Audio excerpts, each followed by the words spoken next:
संघर्ष प्रतिष्ठान तुर्केवाडी यांनी जपला सामाजिक सलोखा। ईद निमित्त शुभेच्छा समारंभांचं आयोजन।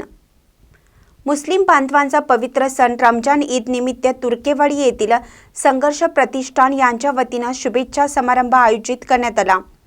तुर्केवाडी गावात विविध जाती धर्माचे लोक राहतात। गावातील विविध जाती धर्मांमध्ये सामाजिक ऐक्य सलोखा राखण्याची मोठी परंपरा आहे। सर्व धर्मीयांचे विविध सण गावात मोठ्या प्रमाणात साजरे केले जातात।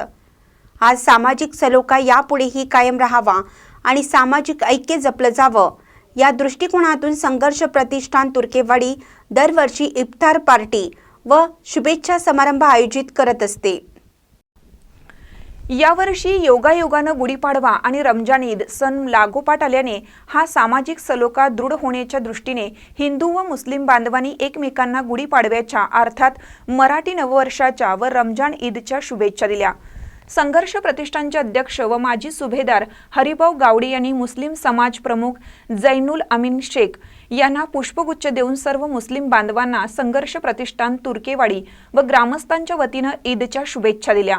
यावेळी पोलीस प्रशासनाच्या वतीने constable Amol Patil, police Patil Madhuri Kamble, home guard Narayan Sutar, home guard Abhishek Kamble, gram panchayat सदस्य संजय गावडे, MK पाटील, गोविंद चौगले, LA कांबळे, विलास बसरगेकर, संजय पाटील, पुंडलिक गावडे, ईश्वर पाटील, अशोक पाटील, अनिल गावडे, नागनाथ बसरगेकर, मारुती सुभेदार, विष्णू तरवाळ, वैजनाथ कदम, वैजू तरवाळ, त्याचबरोबर संघर्ष प्रतिष्ठानचे सर्व कार्यकर्ते, तुर्केवाडीचे ग्रामस्थ, मुस्लिम समाजातील प्रमुख मान्यवर व मुस्लिम बांधव मोठ्या संख्येने उपस्थित होते।